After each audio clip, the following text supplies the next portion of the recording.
Hello, everyone. I'm Mona Magick, and it's a pleasure for me to bring to you my wonderful guest from all the way over from Morocco. Tonight's topic is Mysticism in the 21st century, and my guest is Dr. Kano Monette. He's from the Akhawayn University in Ifrane, Morocco. He's the assistant vice president of the academic affairs there, and as well as the associate professor and the religion of School of Humanities. I hope I've got that correct. So, without further ado, I'd like to welcome Dr. Monette. Hi there. How are you doing? Very well. Good to see you. Good morning to you. Thank you very much. And you know what? Depending on what time people are watching the video, it could be in the evening or whatever the case may be. But yes, it is in the morning, and it's a great start to have such a great guest. I'm very honored to have you. Thank you so much for agreeing to be on. Thank you for doing the interview, Mona. And it's for me, it's a pleasure to get to speak to you and to everybody else about my work. Yes, sure. Well, let's start this off by really introducing who you are, because I have to say that I do know that you are from North America, and you are way far away from home in Morocco. But within that time, you've actually contributed so much to the community of religion and the community of just academics and bringing spirituality and as the esoteric knowledge to the public. Can you elaborate a little bit about your background, please? Sure, I'd be happy to. I'm a Canadian citizen. I was born and raised in Halifax, Nova Scotia. That's where my parents and most of my siblings are. And I did all my university education in Ontario. So my undergraduate degree is in classics from University of Ottawa. So I lived in Ottawa for a number of years. And then my master's and my Ph.D., which are in medieval studies, are from University of Toronto. So I know Ottawa and Toronto pretty well. I came to Morocco as a student on vacation 20 years ago, and I just thought it was an amazing country. It's beautiful. The people were very, very nice. The climate was fantastic.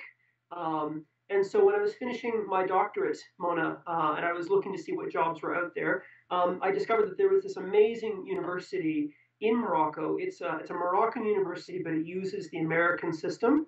So English language instruction, the degrees, the way we teach is completely American system. And so I applied for a position here when I was finishing my doctorate, and I got the job. That was 7 years ago. So I'm now in my seventh year here, and I'm really really happy to be here. It's an exciting country, and the institution where I work is it's really a pleasure to work here. I have to say. Have you seen a very cross difference in cultures? Because although it is a under an American, let's say, theme or let's say stage, Mhm. you are in fact in an Islamic country. Absolutely. I'm actually really happy here myself for a number of reasons. Historically speaking, Morocco has always been sort of the wild west of Islam, and I'm speaking very very colloquially. That might not be the way a Moroccan would put it, but the word for Morocco in Arabic is Maghrib, which means the west. In fact, it means as far west as you can go. So uh, if we look at Morocco over the last 2,000 years, it's always been a place where you find people of different races, different religions, different languages. In fact, it's a well-known historical fact that when the Romans were busy dismantling Israel, that many Jews came to Morocco for sanctuary. So there has been a Jewish community here for 2,000 years, and some of the oldest synagogues in the world are in Morocco. So I like living here because it's a place of diversity. It is a Muslim majority country, and I'm actually Muslim myself. I converted close to 20 years ago. But you also find, you find a Christian community, a Jewish community, and Morocco has always been a place of real tolerance. So people here are very comfortable having neighbors that are from different faith backgrounds. It's not a weird thing. And it's also a very multilingual society. Everybody here seems to speak three or four languages. Hmm. So everybody speaks Arabic. A lot of people speak Berber, which is a separate language. A lot of people speak French, and English is becoming very, very common. So it's a very diverse country in many ways. I see. Well, when the topic of having you on my show came about, what brought to my surprise was the actual academic studies that you lead, and not to mention your book. And your book is Mysticism in the 21st Century. And Yeah. before I go off into that, I'd like to understand about how is it that in an Islamic country, when the rest of the world assumes that the Islamic, let's say, culture is very closed off and very narrow-minded, to put it bluntly.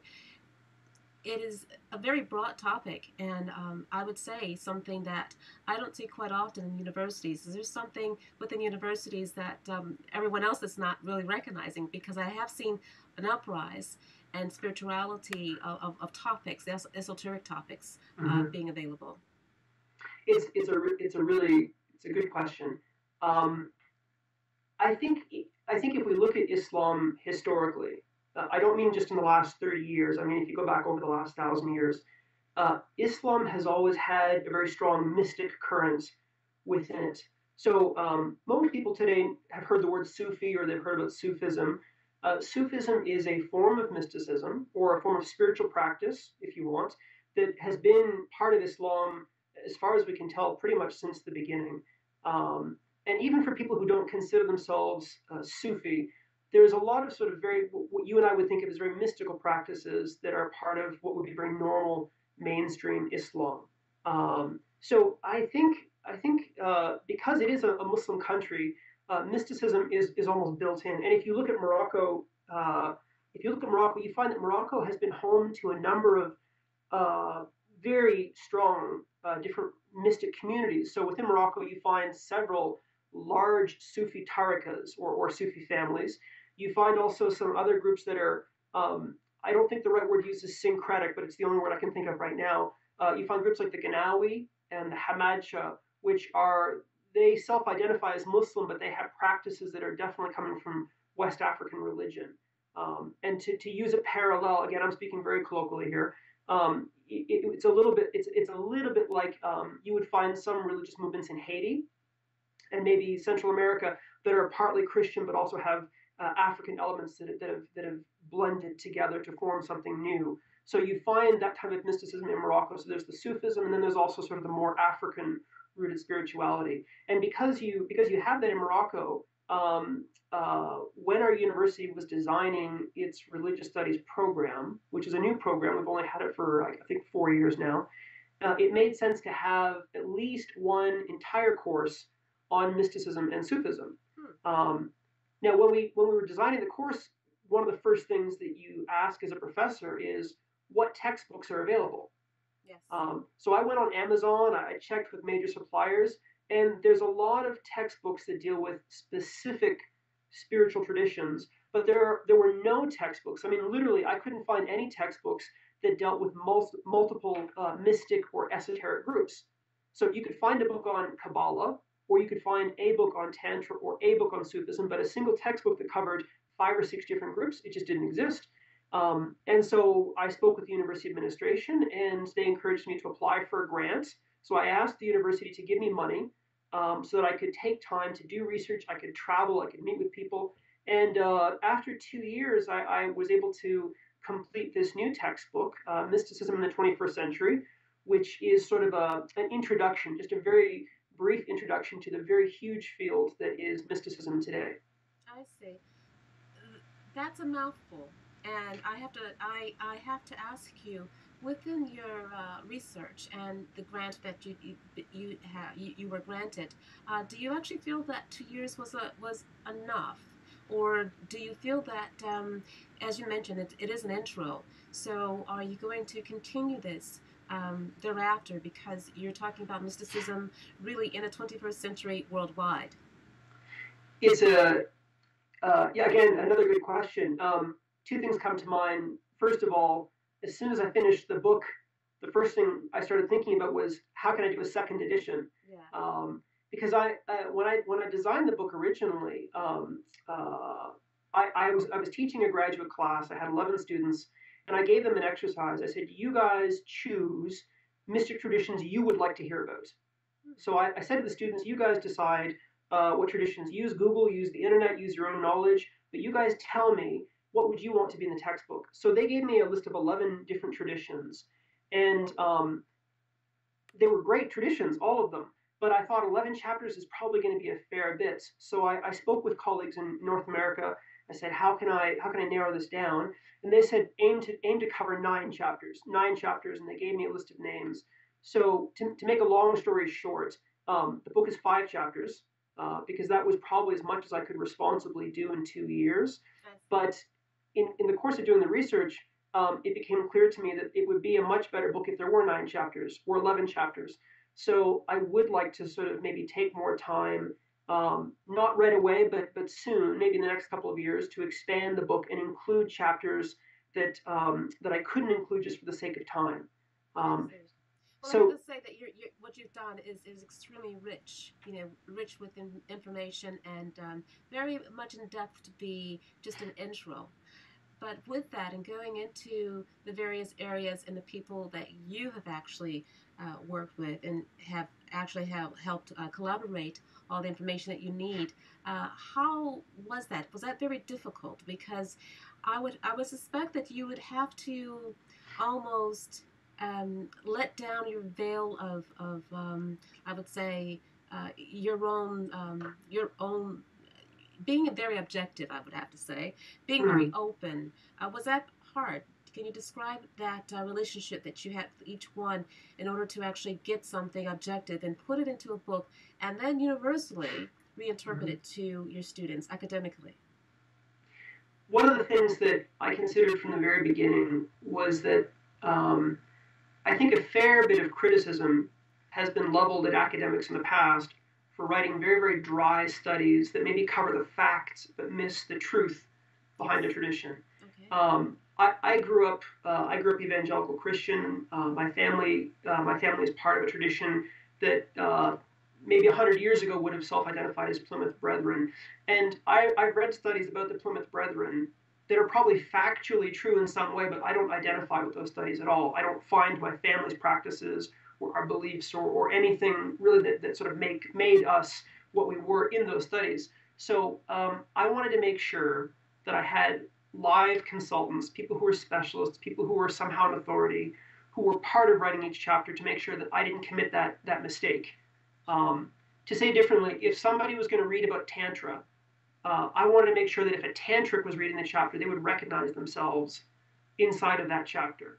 Um, so, so I wrote to a good number of consultants. The hardest part was not dealing with the consultants I ended up with. The hardest part was probably finding people that I could work with. I see. Some people weren't convinced about the project up front. I had one consultant who was very eager to be involved, and then when they took a look at some of the other chapters, they said, "Oh, my group is too mainstream to be with these other groups," and that was, that's I guess fair. That's fine. But when I finally got the 5 chapters settled, I'm very happy to say the people I worked with were very professional, very friendly, very welcoming. I think for me, I wasn't expecting. I wasn't so much concerned about having theirs being objective. Um, no, let me say that over again. I was very concerned about being objective, but I was concerned at the same time as making sure that the chapter read in a way, not that it was sympathetic, but that it would be, like I said, recognizable. So yeah, I think it was probably a challenge on the one hand to be as correct and as factual as possible, but sometimes to make concessions because sometimes I would see a tradition one way, I would see it the book way, and then when I'd be speaking with my consultant, they'd be like, "Sorry, your way is totally wrong. So you have to change the chapter." So it was difficult sometimes to find a way to express something that I wasn't convinced of myself, but they were very very convinced of, and so that yeah, there were sometimes tension between me, the academic, and then the practitioner, but you just have to learn to navigate that. Well, you made a point a little earlier before you explained that in academics it almost goes to a factual note when you actually record something in print. So you're talking about lots of spirituality, which is in many times subjective and has many facets of beliefs. Yes. Yeah. So with the course study that you do have within the textbook, how are you conveying this to your students objectively in your grading system? I think I may have touched on that question offline with you in previous conversations, but I'm really curious if I were in your class and you're talking about Hermeticism or something, or even paganism. Sure. How Yeah. would you subjectively grade me when it is my opinion just as much as you have your opinion? It's a good question. We teach already a graduate and an undergraduate course in comparative religion here, Sure. and what we tell the students is that, for example, if you're taking a course in comparative religion, most of my students are Muslim. To what extent they're practicing, I mean, that's a personal question. I wouldn't know, but I would tell my students, listen, you don't need to believe anything about you don't need to believe anything that we cover in this class. So you can study Buddhism without being Buddhist. You can study Christianity without being a Christian. But I expect you to understand what those faiths believe. So, if I was speaking to an American audience, I would say, if we use a political model, it's good to be maybe a Democrat or good to be a Republican, but you should at least know what the other party stands for. Yes. Like you should know your beliefs, but you should be aware of what the other parties actually what they believe. Because if you don't know, then all you're dealing with is sort of caricatures in your mind. So I expect my students, if they want to be Muslim, but I want them to take the class and finish the class with a basic understanding of what are the core tenets and practices of some of the world's major religions. So for mysticism, it's exactly the same model. My students don't ever need to be mystic. They don't need to practice any forms of mysticism. They can be completely secular. That's not a problem. But if they were to take the class with me, by the end of the class, I would want them to be able to tell me what's a basic outline of yoga? What is a basic description of Sufism? If I say that person's a Sufi, what does that mean? Like, what does that suggest about their practices? And these are very sort of black and white ways of studying religion. Yeah, so you're studying phenomenon rather than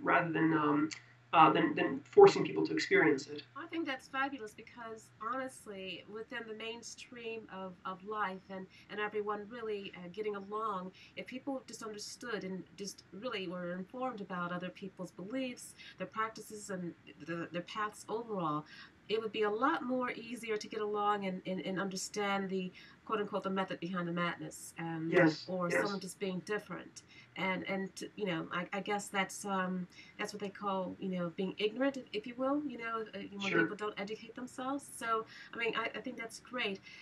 When you actually do that, is there an outside study that people could actually go through within your course, where is it they're interacting with people, or is it all textbook oriented? Is there any type of experience that you ask people to seek so they can actually experience it? Because religion itself and spirituality is something to be experienced, not so much to be read per se. Right. I think one of the great things about teaching today is that we have access to tools that our parents and our grandparents' generation never dreamed about. For example, when I teach courses in religion, I love to use YouTube for my students. Okay. So we have a multimedia lab here at the university. Because we're in Morocco, it's not easy, just in terms of driving or distance, it's not easy to take my students to a synagogue or a church, or actually you could do those things, but going to a Buddhist temple, that would be hard. But you can find ceremonies, rituals, spiritual practices on YouTube for almost every faith system you can imagine today.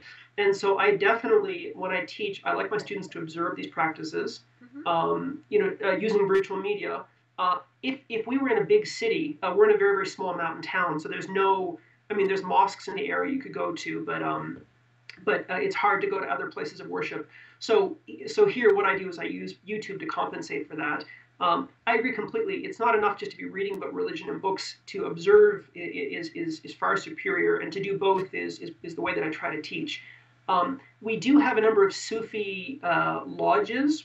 The word is zawiya in Arabic, that are in Morocco, and the university has several official trips throughout the year where some very senior colleagues who've been working, they're experts in Sufism, they will take groups of students to the zawiya to actually observe Sufi practices live. And I've had the chance to do that a couple times. It's a fantastic experience.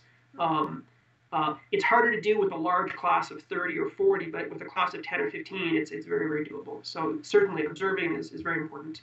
Well, I'd like to give a preview of some of the areas that you've actually studied. And if you could just go down the list of, because I know that you've gone into yoga, You've gone to Hermeticism, Paganism,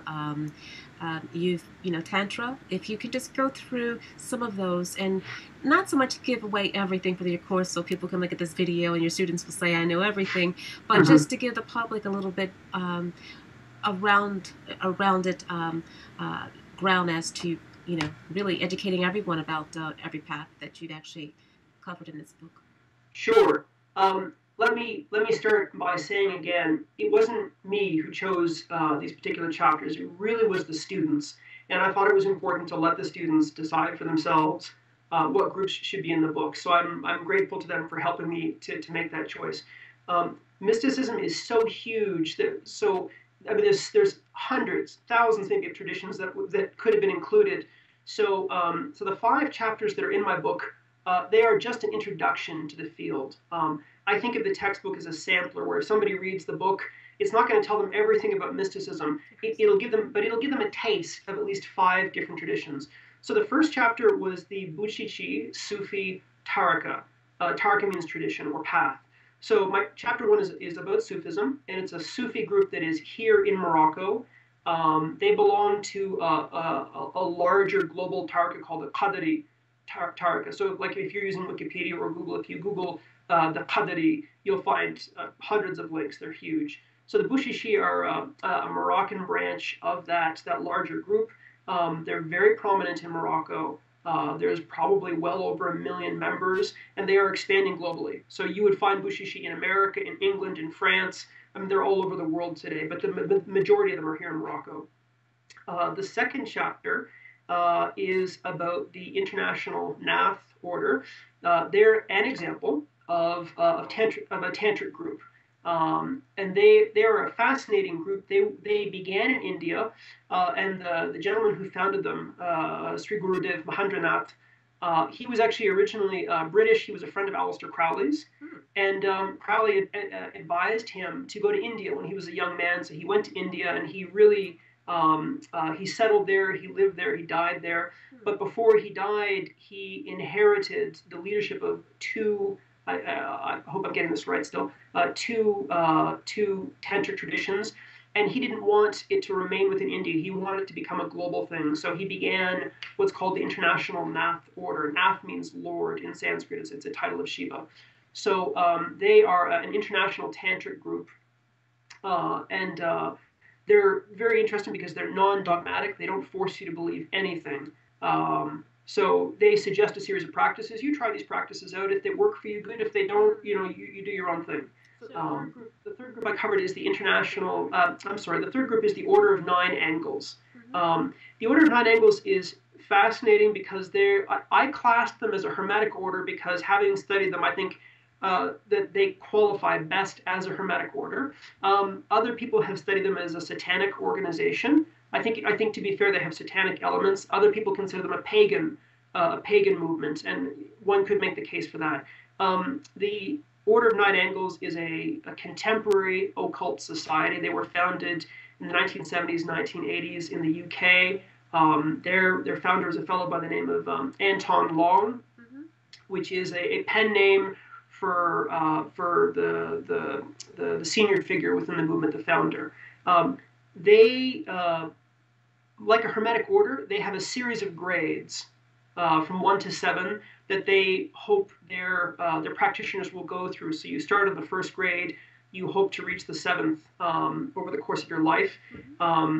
They follow occult practices that look very, very familiar to anybody who studied Hermetic magic, especially not Judeo-Christian magic, but Islamic magic. So if you've studied the Shams al-Ma'arif or the Vayt al-Hakim, any of these medieval Muslim books on magic, it's all about planets. So if you want somebody to fall in love with you, you're not summoning up the devil, you're talking to the archangel of the planet Venus to get what you want. So it's that's the way Muslim magic works, sort of in a nutshell. So the Order of 9 Angles, their system to me looks very, very Hermetic, so I discuss them as a Hermetic group.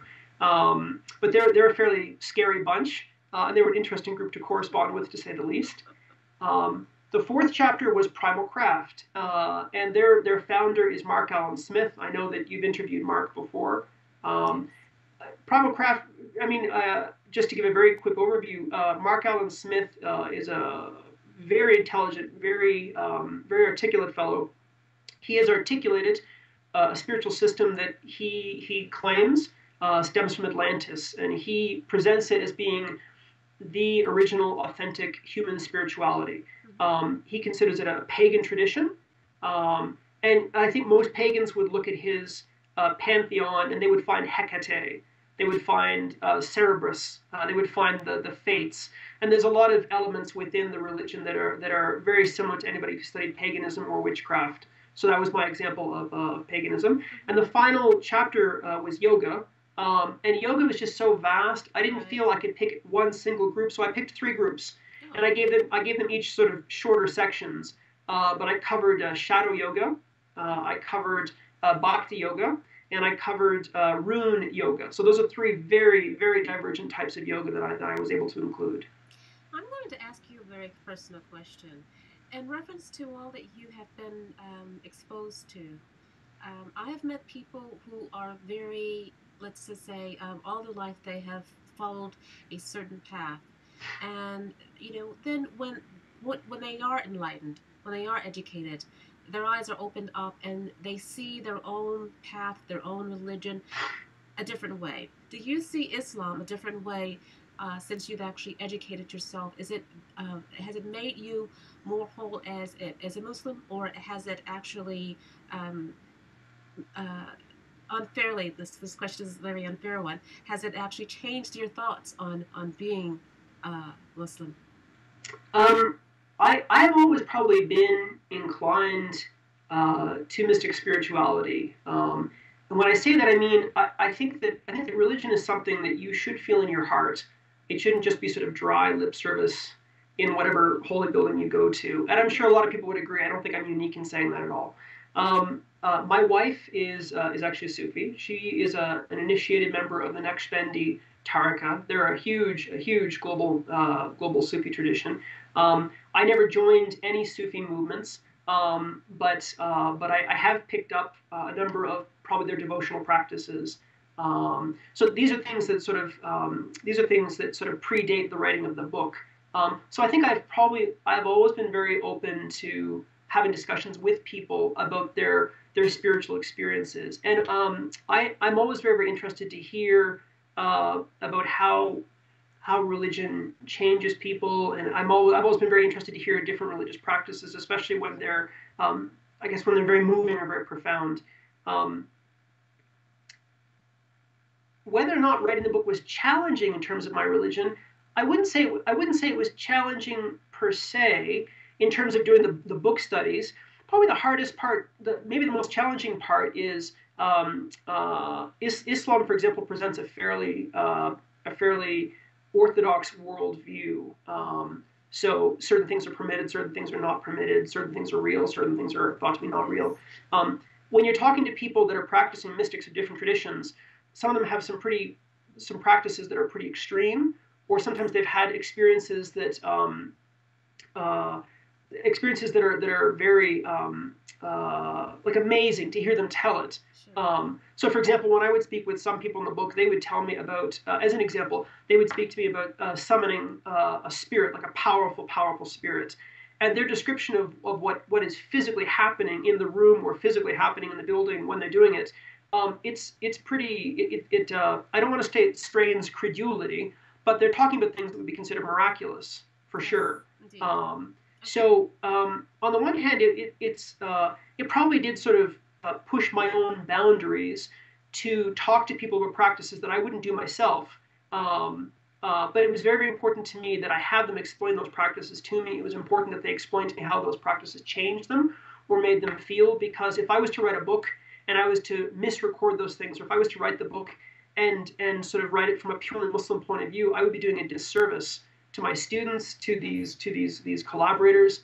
Um, I don't know if I've answered the question effectively or not, Mona. You've answered it very well, and I really appreciate, and I didn't want to put you on the spot, but That's fine. I felt it very important to, coming from you, who has had it firsthand, from recording to then actually putting it in the book, from, your experience, something that other people can look forward to, because I'm quite sure that the practices that you have been exposed to have been challenging for you to say, well, that's not true, or Right. I'm interviewing the wrong person, they're gone crazy or something like that, Right. and then representing it to your students and making them believe it. You've got to believe it too, or have it come across whereas it is believable, or let's just say objective enough, whereas that people can embrace at least that information, not necessarily the path. Right. I think it's a good way to put it. And I would add, in a way, it's too bad. Some of the most interesting anecdotes, or some of the most interesting things that my consultants told me are not the kind of things I could have put in the textbook. So some people would tell me about just very, very powerful experiences that they'd had. Whether or not they're real or not real, it doesn't matter. It's not the type of thing that I could necessarily put in the textbook just because they're too personal. Because somebody would be telling me their own personal experience. And for me, it was an amazing learning experience. When I have to say, after I've been speaking with some people for 3 months or 6 months or close to a year, that's when they would really open up and tell me things about the way their tradition had affected them. And the people that I was talking to were very advanced practitioners. These are not new students. These are people who've been doing what they've been doing for upwards of 20 years. So, they're real leaders in the tradition. So some of the personal stories they had to tell me were very moving. That's the only way I can say it. They're very, very moving. But because they were personal, I had to respect that and not put that in the textbook. But I really wish that I could have had my class with me to hear some of these things, because I think it would have really changed the way that my students see religion. I think it really did for me, for sure. Yeah. Well, I would like to go into a slightly different area here. Now, you mentioned religion, and then you mentioned mysticism. Can you clarify? I know we're talking on just on the top of religion, mysticism, spirituality, esotericism, and things like that. But from an academic standpoint, must it always be religion, or is it mysticism when it goes beyond the actual, let's say, declared religions? Mm-hmm. It's a very important question to ask. I should be clear that the definitions that I use are my definitions. So if you were to do this interview with another professor, they might define things differently. And I tried to outline this in the introduction to the book. Whether or not I was successful, I guess will be up for the readers to decide. I think when we think about religion, if we're defining what is a religion, a lot of different textbooks have tried to do that. A religion doesn't necessarily have to be mystical. A religion can be very dry. It can be very, very stale. A lot of people today would say, especially people from your generation and mine, would say, I'm not religious, but I'm spiritual, because they've had bad experiences in the temple or mosque or church or Scientology center or whatever kind of place they've gone to. Maybe it's just not for them. So a religion has set beliefs, set texts, usually a set clergy of some kind, a set of practices that people have to follow. But none of these things really are emotional. They're physical acts or mental acts that one performs. When I think about mysticism, I think about sort of a path that leads to certain experiences that is often codified. So, for example, and I'll use Islam because I feel secure talking about Islam. Islam says that you have to pray 5 times a day. You have to make the pilgrimage. You have to confess with your mouth there is no God but God, and Muhammad is the prophet of God. You have to give charity, and you have to fast the month of Ramadan. That's fine. But Sufism is a set of extra practices where one would take one of the names of God as an example. Okay. Let me say this differently. Sufism gives people a set of practices that they can choose to perform that will lead to certain internal experiences. As an example, a person can take one of the 99 names of God and repeat it several thousand times a day. And if somebody does that with a certain level of devotion and sincerity, if they do it on a regular basis, it's very normal that they will report certain emotional experiences that they have afterwards, or certain spiritual feelings that come out of it. And I'm talking about it in a very clinical way, but that's probably safest. So mysticism really, I think of it as a set of practices that lead to some kind of internal experience, and it's not necessarily outwardly visible. Religion is usually outwardly visible. You physically go to the church, you physically go to the temple, you physically do certain things. But mysticism is often something that's invisible. It's not seen. It's it's like religion on the inside. I see. I like that. I like that saying. I think that's really, really nice. But I do have a confession to make, Dr. Connell, Monette. When I first thought of interviewing you, when I was first, emailing you and going back and forth, I did have in my head, and this is something that I'm going to see if you can keep a straight face. I was thinking about Indiana Jones. Okay. All right. Well, the thing is that, I thought to myself, this is really great, academics, religion, spirituality, all wrapped into one with, people really putting themselves in the forefront.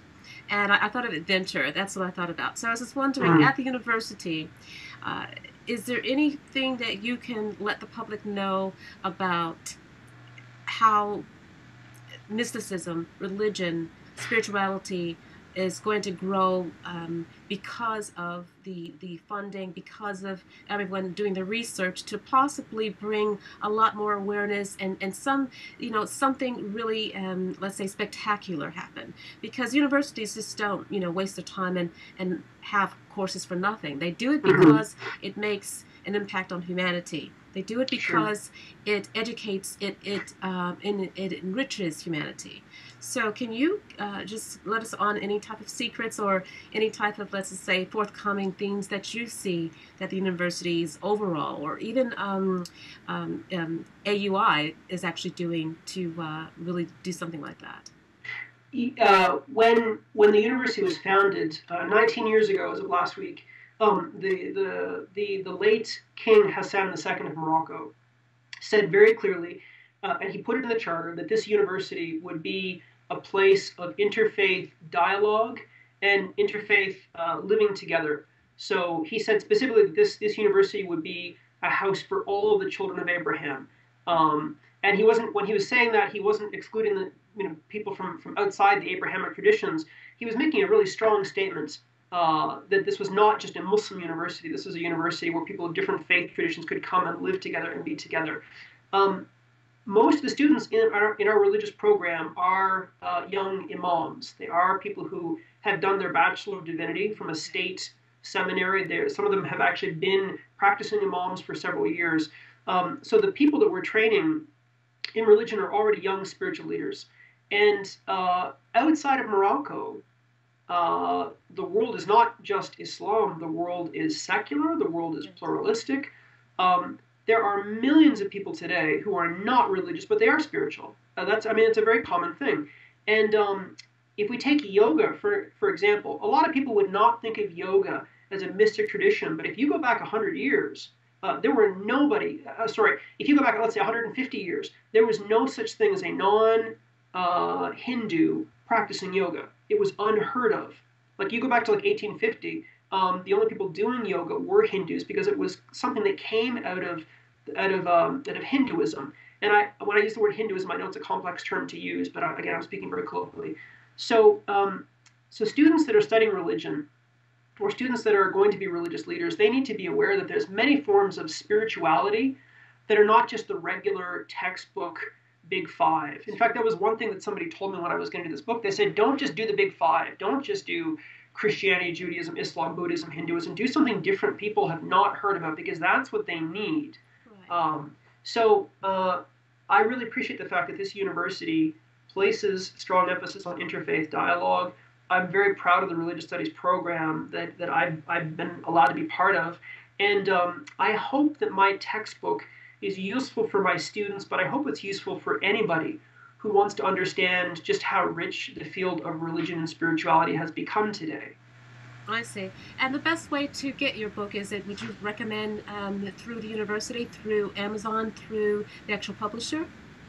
I think probably the easiest way probably just on Amazon. And most of the big online booksellers carry it. You can also go to the Serious Academic Press website. Let me maybe just say a quick word about Serious Academic Press. Serious is a small press based in the United States that works with academics, especially young academics, to get their materials available internationally. It's an actual academic press. It has a peer review system, and that's the press that I published the book with. So you can get it from the Serious Press, or you can get it from any of the online booksellers. Yeah. I see. Well, you know, it's been really a great pleasure and even honor to speak with you on so many various paths, because it's not often that you can speak very objectively without someone mentioning, oh, well, what about that? What about this? You've brought it to the public in a very, very neutral way, very, you know, a way that they could take away and think about, and not be hypocritical, not be, let's just say, cynical about, not be very judgmental about. It's information and something they can do to understand why, you know, all the whys. And that's just great.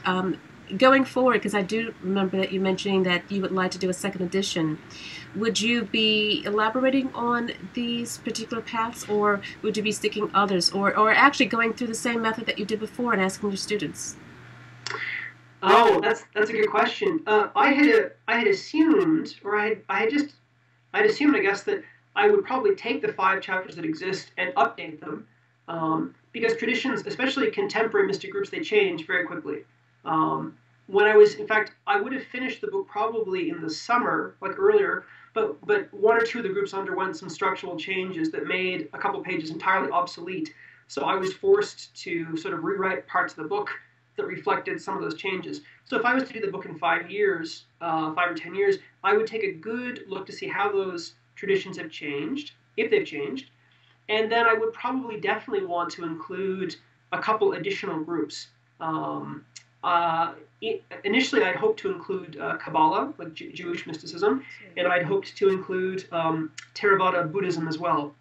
And I had actually had consultants set up who very, very kindly agreed to work with me, but I just ran out of time, honestly, because the grant has a certain time limit, and also the book had a page limit because the book is being translated into Arabic. And when I had written the grant proposal, I had said that the grant was to help pay for the translation. So if the book got much longer than it is now, I couldn't actually translate it. So the second edition hopefully will have Buddhism in it. It will have Kabbalah in it.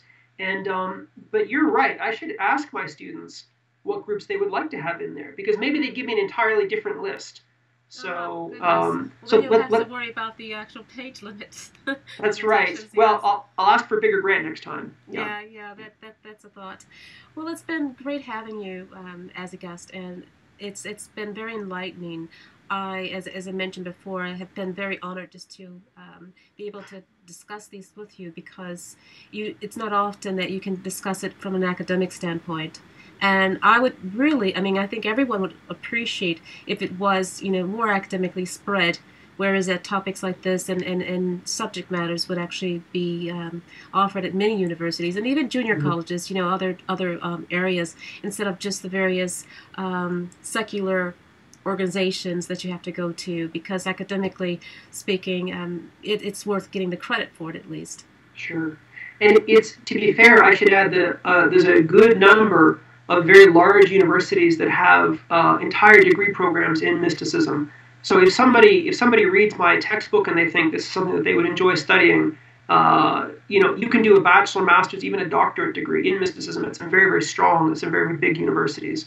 So it's not even a fringe field. It's considered a very respectable field within the larger field of religion. It's just a field that I felt there was a niche for a new textbook in. Where I felt there was not a niche, but there was a genuine need. So if anybody's interested, by all means read my book. But then there's a number of universities, and you can just use Google to find them. So if anybody, if people are interested to study, there's a lot of materials out there to read for sure. Excellent. Well, Dr. Monette, it's been fabulous having you on, and I really appreciate all the work that you've done, and I will definitely be buying your second edition as well, because I cannot wait to see exactly the change difference and what your students may choose in the next one. I appreciate it. Thank you so much for having me on the show. Thank you.